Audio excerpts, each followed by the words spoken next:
Salam, selamat berjumpa kembali di channel TWKK Japiter Tinambunan. Firman Tuhan pada hari ini, di hari yang ke-113, tanggal 23 April 2025, diambil dari kitab Ulangan, pasal yang ke-6, ayat yang ke-5. Perintah yang utama, itulah perikop daripada ayat ini. Sebagai nats adalah sebagai berikut: kasihanilah Tuhan Allahmu dengan segenap hatimu dan segenap jiwamu dan dari segenap kekuatanmu. Bahasa Indonesia sehari-hari dikatakan demikian: cintailah Tuhan Allahmu dengan sepenuh hati, dengan sepenuh hatimu. Tunjukkanlah itu dalam cara hidupmu dan dalam perbuatanmu. Bahasa Batak Toba Siganupari didok songonon. Haholongi majahoba de batam, sian nasa roham, dohot sian nasa tondim, dohot sian nasa gugum. Demikianlah firman Tuhan hari ini. Kita tetap menyampaikan pedoman kita selama bulan April tahun 2025 dengan topik adalah menghayati pengampunan dosa melalui kebangkitan Yesus dan pengakuan dan kesaksian kekuasaan Tuhan. Dalam Roma pasal 6 ayat 4 dijabarkan, dengan demikian kita telah dikuburkan bersama-sama dengan Dia oleh baptisan dalam kematian, supaya sama seperti Kristus telah dibangkitkan dari antara orang mati oleh kemuliaan Allah, demikian juga kita akan hidup di dalam hidup baru. Itulah pedoman kita selama bulan April. Dan di sini menunjukkan adanya transformasi spiritual rohani kita. Kita dilahirkan kembali dengan baptisan kudus, sehingga tabiat atau kebiasaan lama yang sudah kita warisi dosa secara turun-temurun dari Adam, sekarang diperbaharui dan dihapuskan, sehingga dengan baptisan kudus itu sudah diperbaharui dengan hidup baru, dilahirkan kembali. Dan itulah yang dikatakan habis gelap terbitlah terang. Nah, kemudian terang kita di dalam Matius pasal 5 ayat 16 dikatakan, demikianlah hendaknya terangmu bercahaya di depan orang, supaya mereka melihat perbuatanmu yang baik dan memuliakan Bapamu di surga. Jadi dengan selesai baptisan kudus, kita sudah berubah menjadi terang.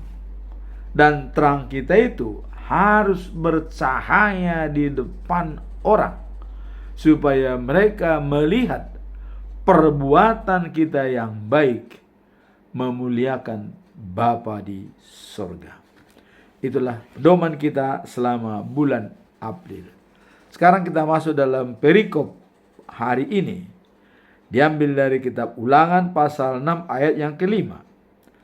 Perintah yang utama. Apa makna?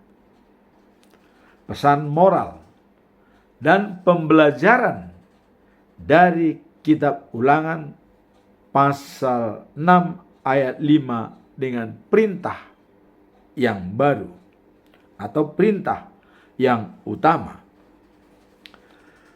Makna adalah ayat ini menegaskan perintah untuk mengasihi Tuhan dengan segenap hati, jiwa, dan kekuatan. Ini adalah pengingat yang kuat bagi umat Tuhan untuk menjadikan kasih kepadanya sebagai fokus utama dalam hidup sehari-hari. Jadi totalitas dari keberadaan kita, dari segenap hati, dari segenap jiwa, dan juga dari segenap kekuatan, mengasihi Tuhan. Tidak ada yang tertinggal. Tidak hanya hati dan jiwa, tapi kekuatan. Atau sebaliknya, tidak hanya kekuatan, tapi juga hati dan jiwa. Inilah yang dikatakan total dari diri kita untuk mengasihi Tuhan Allah. Itulah perintah yang utama. Apa pesan moral dari perintah yang utama ini? Dari segenap hati, jiwa, dan kekuatan mengasihi Tuhan Allah. Mari kita lihat. Pesan moralnya adalah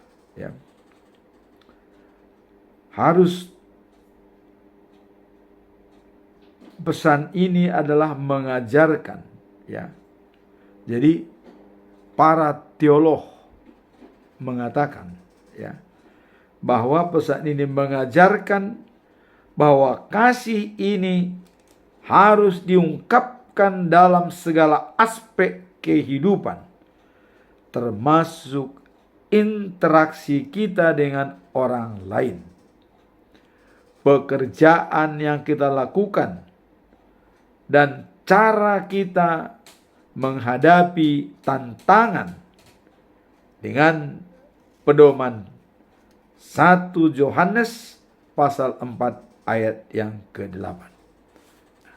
Jadi dalam hal cara kita bekerja, cara kita menghadapi tantangan, untuk berinteraksi dengan orang lain, kita berpedoman pada 1 Yohanes pasal 4 ayat 8.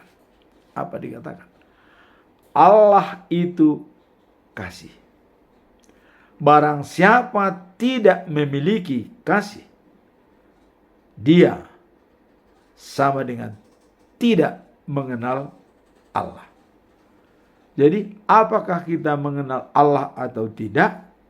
Dilihat dari cara kita, apakah kita memiliki kasih atau tidak. Apabila kita tidak memiliki kasih, maka kita tidak mengenal Allah. Inilah pesan moral dari perikop ini. Jadi mengasihi sama dengan mengenal Allah. Tidak mengasihi sama dengan tidak mengenal Allah. Kemudian apa pembelajaran yang bisa kita ambil dari perikop ini? Saya mencoba menyampaikan ada 5 pembelajaran yang perlu kita sikapi.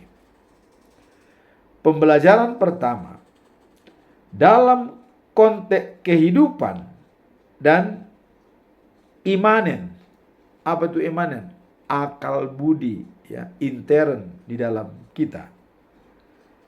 Ayat ini mendorong kita untuk tidak hanya ya menyatakan iman dengan kata-kata. Tidak hanya menjalankan iman dengan kata-kata, tetapi juga dengan tindakan. Jadi boleh kita berkata-kata saya mengasihi atau saya percaya kepada Tuhan. Tapi apakah itu diikuti dengan perbuatan? Itulah dikatakan iman. Ya. Jadi iman itu hal-hal yang timbul dari diri kita. Ya. Kita mengatakan mengasihi. Kita mengatakan punya iman percaya. Tapi apakah kita berbuat atau melakukan apa yang kita katakan? Dalam Yakobus 2 ayat 17 dikatakan bahwa iman tanpa perbuatan adalah mati. Jadi jelas. Berarti kalau begitu, adakah mayat-mayat yang berjalan-jalan? Ya banyak. Apabila orang beriman kepada Yesus tapi tidak berbuat, itu sama dengan mayat yang berjalan-jalan. Karena iman tanpa perbuatan adalah mati. Jadi dianggap orang itu sudah mati. Nah, itulah dikatakan mayat berjalan-jalan. Punya iman tapi tidak berbuat, ya, itu sama dengan mati. Itu pembelajaran yang pertama. Pembelajaran yang kedua, mengasihi Tuhan berarti menjadikannya sebagai pusat keputusan dan pilihan kita, termasuk cara kita menjalani hidup sebagai freelancer yang sudah berusia 70 tahun ke atas. Jadi bagi kita yang sudah freelancer, bebas dari tugas, tinggal menjalani usia ya yang sudah semakin lanjut. Nah, di sini dikatakan bahwa mengasihi Tuhan berarti menjadikannya sebagai pusat keputusan dan pilihan kita, termasuk cara kita menjalani hidup sebagai usia yang lanjut. Jadi dalam usia lanjut, fokus kita adalah mengasihi Tuhan, sehingga kita tidak akan pernah ya ragu, bimbang dalam hidup ini. Selalu kita punya motivasi dan punya harapan yang lebih tinggi. Dengan fokus tujuan hidup kita, life after life, the new of Jerusalem. Hidup setelah kehidupan saat ini di Yerusalem yang baru bersama dengan Tuhan Allah. Kemudian pembelajaran yang ketiga, ya, ketika kita berkomitmen ya mengasihi Tuhan dengan sepenuh hati, kita akan menemukan bimbingan dan kebijaksanaan dalam menjalankan tugas dan tanggung jawab kita. Nah, jadi apabila kita sudah berkomitmen ya mengasihi Tuhan dengan sepenuh hati ya, sepenuh jiwa ya, kita akan menemukan bimbingan. Ada bimbingan dari Tuhan dan kebijaksanaan dalam menjalankan tugas dan tanggung jawab kita. Tugas kita dan tanggung jawab kita, Tuhan akan membimbing arah dan kemana harus kita tempuh apabila kita sudah berkomitmen mengasihi Tuhan dari sepenuh hati dan full mengasihi Tuhan. maka bimbingan dan perlindungan akan diberikan kepada kita dalam menjalankan tanggung jawab kita dalam kehidupan ini. Sekarang kita masuk dalam pembelajaran yang keempat. Kasih harus diungkapkan dalam semua aspek kehidupan. Dalam kurung, dalam pekerjaan, dan juga dalam keluarga, ya. Dalam cara berinteraksi. Jadi kasih itu harus diterapkan dalam pekerjaan dan dalam keluarga. Karena kasih itu adalah karakter daripada Allah. Kita bisa mengenal dari 4 kasih. Pertama adalah kasih sturgi. Itu kasih kepada saudara-saudara kita yang ada hubungan darah atau saudara kandung, adik, kakak. Itu dinamakan kasih sturgi. Kemudian yang kedua ada kasih filia. Hubungan saudara yang bukan saudara kandung. Teman sejawat, ya, teman dalam pergaulan, teman dalam komunitas. Itu kita harus saling mengasihi. Nah, kemudian yang ketiga ada yang dikatakan kasih eros. Kasih eros adalah percintaan antara laki-laki dan perempuan. Karena cinta ini adalah hadiah dari Tuhan.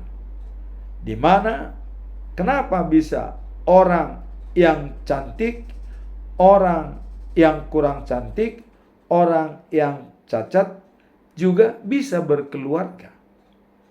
Karena disinilah dikatakan hadiah dari Tuhan, di mana manusia dibentuk. Perempuan adalah dari tulang rusuk daripada laki-laki. Sehingga apapun masalahnya, dia bisa menjadi satu dengan induknya. Karena dia dari tulang rusuk laki-laki, sehingga dia menjalin hubungan eros atau percintaan sebagai hadiah dari Tuhan. Yang keempat adalah kasih agape. Kasih agape adalah mengasihi tanpa balas jasa. Dan ini dibuktikan oleh Yesus Kristus pada saat dia disalibkan di kayu salib. Dia tidak membenci siapapun yang hendak membunuh dia, bahkan mengejek dia, dan banyak orang menghina dia, tapi dia tidak membalas. Bahkan keluar pernyataan dari Yesus di kayu salib. Dia mengatakan, "Ya Bapa, ampunilah mereka, karena mereka tidak tahu apa yang diperbuat." Begitu indah doa daripada Tuhan Yesus di kayu salib. Orang sudah memaki-maki dia, orang sudah memukuli dia, orang sudah meludahi dia, tapi dia katakan, ampunilah mereka, karena mereka tidak tahu apa yang diperbuat. Begitu indah. Itulah kasih agape. Dan kasih agape itu ada di sorga. Apabila kita dihidupkan kembali dan menjadi pewaris kerajaan sorga, di sanalah tercipta kasih yang murni, yaitu kasih agape, baik dari Allah sendiri maupun dari manusia sebagai ciptaan yang sudah diberikan hidup sejati dan kekal. Nah, kemudian yang kelima adalah pembelajaran yang kelima, dikatakan di sini, mengasihi Tuhan dari segenap hati, jiwa, dan kekuatan.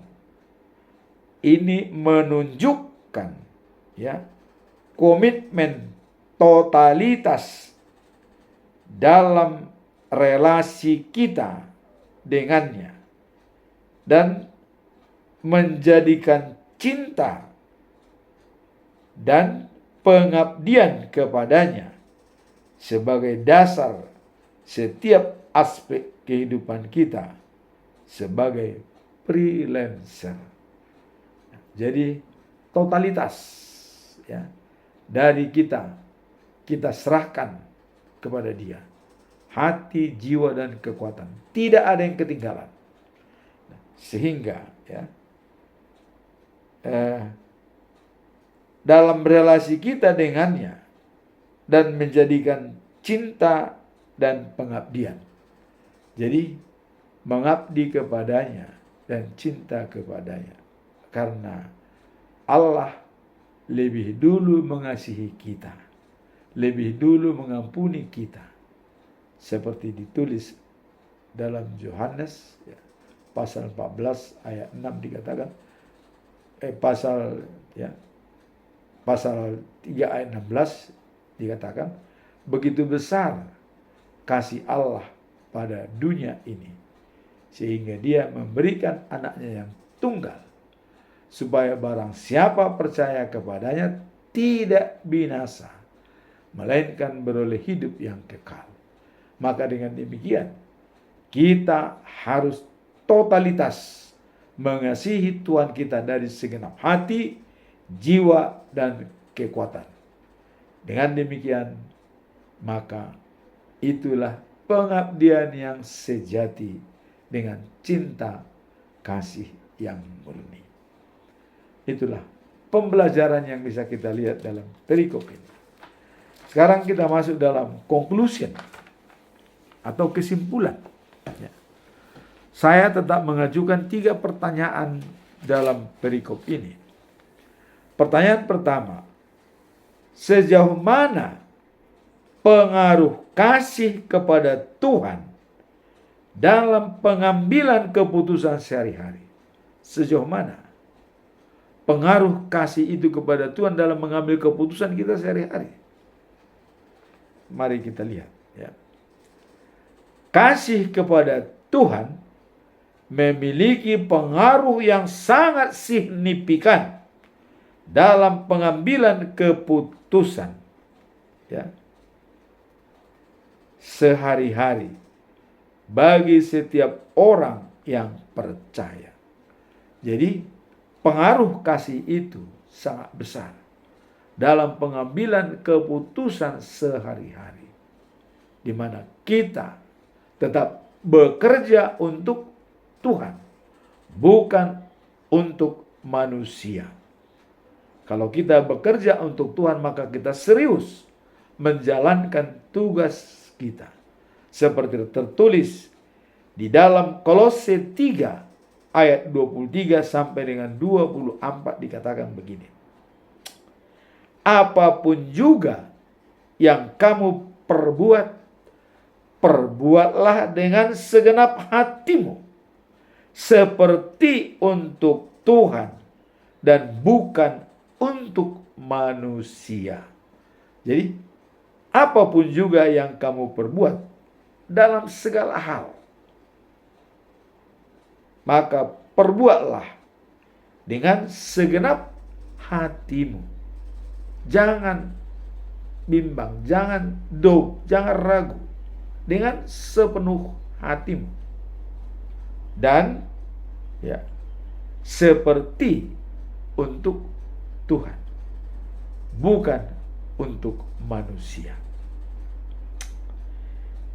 Ini mengingatkan kita untuk melakukan segala sesuatu dengan integritas dan ya ketulusan, sebagaimana kita melaksanakan untuk Tuhan. Jadi dengan integritas, dengan tulus, sebagaimana kita melakukan untuk Tuhan, sesuai kata dan perbuatan, dengan tulus kita menjalankan, karena kita bekerja untuk Tuhan. Ketika kasih kepada Tuhan ya, mengarahkan keputusan sehari-hari, setiap tindakan dan pilihan yang kita ambil. Inilah, ya, komitmen kita dan moralitas dan etika dalam pekerjaan dan kehidupan sosial. Jadi dengan kasih kepada Tuhan, mengarahkan keputusan sehari-hari, setiap tindakan dan pilihan yang kita ambil. Inilah, ya, komitmen kepadanya bahwa berdampak pada moralitas. Jadi dampaknya pada moralitas dan etika dalam pekerjaan dan kehidupan sosial.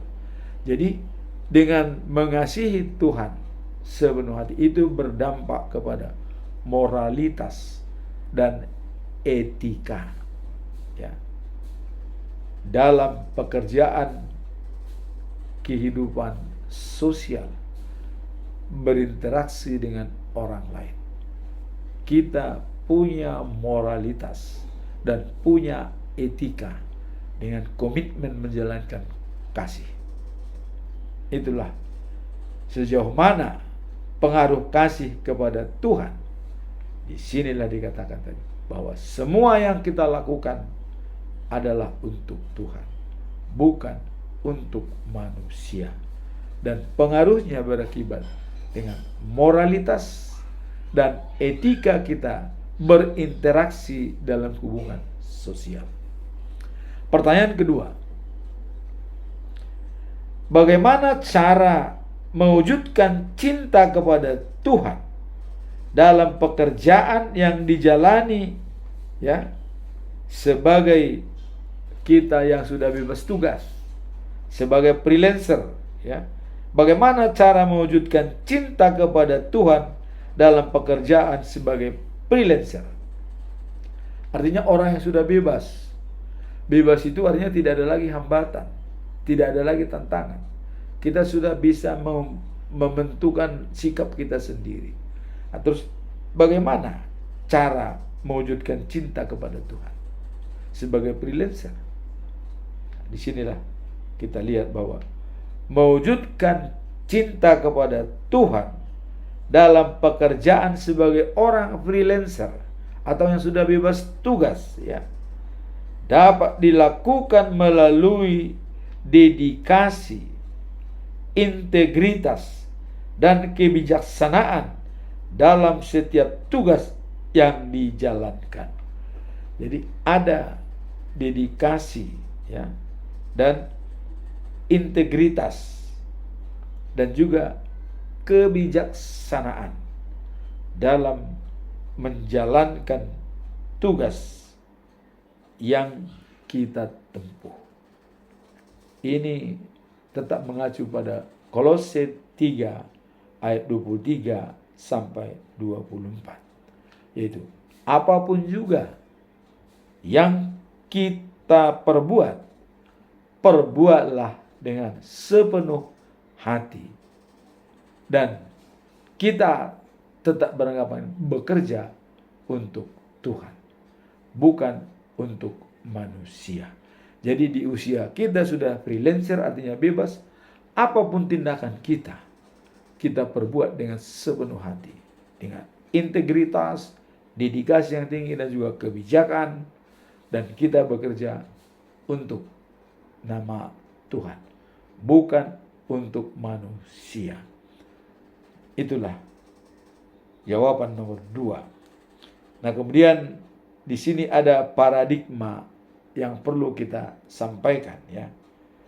Pekerjaan bukan hanya sumber penghasilan. Itu dulu. Jadi paradigma. Jadi segala pekerjaan yang kita lakukan itu bukan hanya sebagai penghasilan. Tetapi apa di balik daripada pekerjaan itu adalah sarana untuk melayani dan memuliakan Tuhan. Jadi dengan demikian, bekerja itu adalah juga sebagai ibadah. Kalau kita menganggap bekerja itu sebagai ibadah, maka kita tidak akan pernah menyia-nyiakan atau kurang mendalami pekerjaan kita. Karena bekerja untuk Tuhan. Dan di samping ada penghasilan, kita juga sebagai ibadah. Bekerja sebagai ibadah dan tetap memuliakan nama Tuhan. Nah, apapun yang kamu lakukan, lakukanlah itu sebagai ibadah kepada Tuhan. Itulah jawaban daripada pertanyaan yang kedua. Bagaimana cara mewujudkan cinta kepada Tuhan? Kita mengingat bekerja bukan hanya sebagai penghasilan, tetapi juga adalah sebagai ibadah. Bagi yang sudah freelancer, yang sudah pensiun, sudah cukup bekerja mendapatkan penghasilan pada saat kita aktif. Pada saat kita pensiun, tentu penghasilan sudah ada. Dan bekerja itu kita jalankan sebagai ibadah. Itulah kuncinya. Seorang freelancer yang sudah bebas dari tugas harus merespon dan menghayati bahwa kalau kita sudah freelancer usia lanjut, kerja kita itu adalah sebagai ibadah, baik kepada orang muda dan juga kepada orang yang lebih tua dari kita. Sekarang kita masuk dalam pertanyaan yang ketiga. Apa tantangan terbesar yang dihadapi dalam mengasihi Tuhan dengan sepenuh hati di tengah kesibukan hidup? Jadi apa tantangan terbesar yang dihadapi dalam mengasihi Tuhan dengan sepenuh hati di tengah kesibukan hidup kita? Ini memang kadang-kadang berat di tengah kesibukan, dan tantangan terbesar yang dihadapi dalam mengasihi Tuhan dengan sepenuh hati. Kita lihat di sini. Mengasihi Tuhan dengan sepenuh hati di tengah kehidupan atau kesibukan hidup merupakan tantangan yang sering dihadapi oleh banyak orang.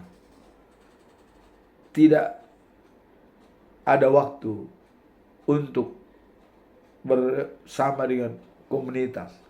Tidak ada waktu datang ke pertanyaan, ke kebaktian di rumah yang diadakan W. Tidak ada waktu untuk pergi ke gereja. Karena sibuk dan sibuk. Inilah yang perlu kita lihat. Bagaimana cara kita? Salah satu cara untuk mengatasi tantangan ini adalah dengan menjadwalkan waktu khusus untuk berdoa dan baca firman. Karena hal ini membantu kita untuk tetap terhubung secara spiritual. Itulah cara kita menghadapi situasi yang sibuk, sesibuk apapun, jadwalkan untuk berhubungan dengan Tuhan. Saya sudah mulai 2 tahun ini menjadwalkan bahwa setiap jam 4 pagi sampai jam 8 terhubung dengan Tuhan untuk membahas firman Tuhan. Apapun terjadi, kita tidak pernah meninggalkan untuk terhubung dengan sama dengan waktu Yesus masih di dunia ini. Ya. Yesus banyak kesibukan. Dia dicari-cari orang untuk menyembuhkannya. Tetapi dia tetap menyediakan waktu subuh jam 4 pagi. Pergi ke tempat yang sunyi untuk berhubungan dengan Tuhan Allah. Ini adalah role model bagi kita. Meluangkan waktu, menjadwalkan waktu kita. Jam berapa atau kapan. Dan kita komitmen menjalankannya. Itulah cara yang terbaik kita dalam menghadapi tantangan yang terbesar pada saat ini. Di tengah-tengah kesibukan kita dalam menghadapi zaman. Nah, sekarang dalam Mazmur pasal 46 ayat 10 dikatakan ya di sini, diam dan ketahuilah bahwa akulah Allah. Aku akan ditinggikan di antara bangsa-bangsa, akan ditinggikan di bumi. Apa maksud perikop ini? Dikaitkan dengan di tengah kesibukan kita, apakah masih ada waktu untuk memberikan hubungan dengan Tuhan? Ayat ini mengingatkan kita untuk berdiam dan mengenali keberadaan Tuhan yang utama dalam hidup kita. Jadi di sini maksudnya kita merenung. Di dalam kesibukan kita mengambil waktu untuk merenung, diam, mengenali apa yang dilakukan oleh Tuhan kepada kita. Jadi boleh dikatakan keberadaan Tuhan yang utama dalam hidup kita itu kita coba renungkan. Keberadaan Tuhan yang utama dalam hidup kita sebenarnya hanya dalam kesehatan saja sudah bisa kita renungkan. Coba, jantung bekerja 24 jam, memompa darah sepanjang 195 km menurut analisa dari kesehatan. Coba, pipa darah 195 km setiap menit, setiap sekon dipompa darah. Jantung 24 jam bekerja. Luar biasa ya. Luar biasa. Juga dengan perangkat-perangkat lainnya, ginjal, mata, dan juga hati, empedu, limpa, usus yang mengolah makanan. Kita makan makanan diolah dan keluar dengan ampas, hasilnya kepada tujuh. Ini saja kita bayangkan, kita sudah harus bersyukur kepada Tuhan. Berapa banyak oksigen yang kita hirup? Mungkin bisa miliaran per tahun ya. Coba kita bayangkan. Pompa jantung memompa darah 80 per menit, bahkan sampai mungkin 120 ya. Setiap kita bernapas, oksigen masuk tanpa kita beli. Di sini pun kita sudah harus merenung. Makanya tadi dikatakan diam sejenak, renungkan apa pemberian Tuhan pada kita. Kalau kita merenungkan ini, kita tidak bisa lagi sombong atau neko-neko, atau kata orang sini adalah menye-menye. Tidak. Kita bayangkan itu. Coba jantung berhenti aja 1/4 jam, selesai kita. Tapi dia bekerja 24 jam, tidak pernah istirahat. Itulah kebesaran Tuhan. Karena alam sadar kita masih bisa kendalikan tangan, mata, kepala. Tapi alam bawah sadar murni 100% Tuhan yang mengendalikan. Perangkat dalam tubuh hanya 10% di alam sadar. 90% ada di alam bawah sadar. Jadi 90% itu dikelola oleh Tuhan dalam hidup kita. Kita hanya mengelola 10%. Coba kita bayangkan, apakah kita tidak merenung? Kalau ini kita renungkan, maka wajiblah kita memberikan waktu untuk berhubungan dengan Tuhan, mengucap syukur. Itulah yang dikatakan di sini tadi. Diam dan ketahuilah bahwa akulah Allah. Aku akan ditinggikan di antara bangsa-bangsa, akan ditinggikan di bumi. Jelas. Karena semuanya ciptaan Tuhan, manusia, binatang, segala macam, harus ditinggikan. Itu yang mau disampaikan oleh Tuhan supaya kita sadar sesadar-sadarnya. Siapa kita di hadapan diri kita sendiri? Siapa kita di hadapan keluarga? Siapa kita di hadapan masyarakat? Siapa kita di hadapan alam semesta? Terakhir, siapa kita di hadapan Tuhan? Maka tadi sampai pertanyaan kedua dan ketiga diulang-ulang. Bekerja untuk Tuhan, bukan untuk manusia. Terakhir,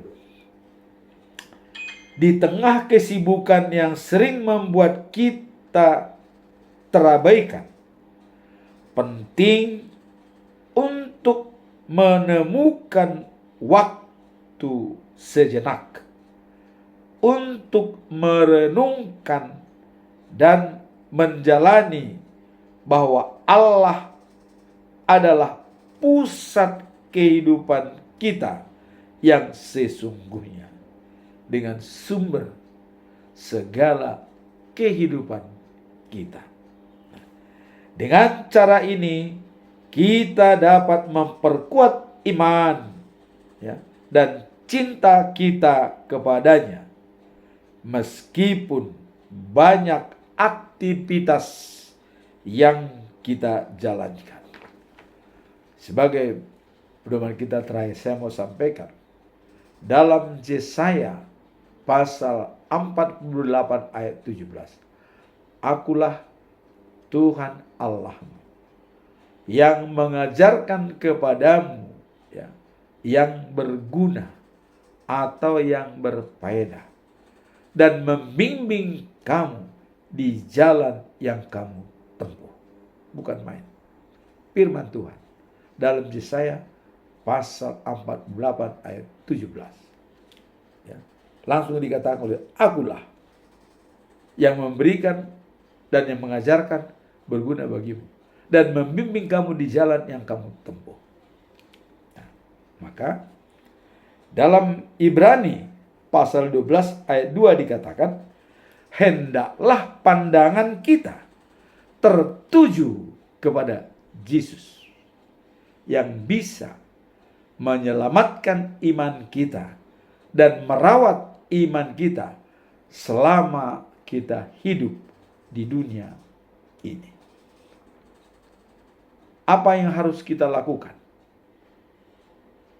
Kisah Para Rasul pasal 5 ayat 29. Kita harus mengikuti pernyataan daripada Petrus pada saat dia ditekan oleh kaum guru-guru agama.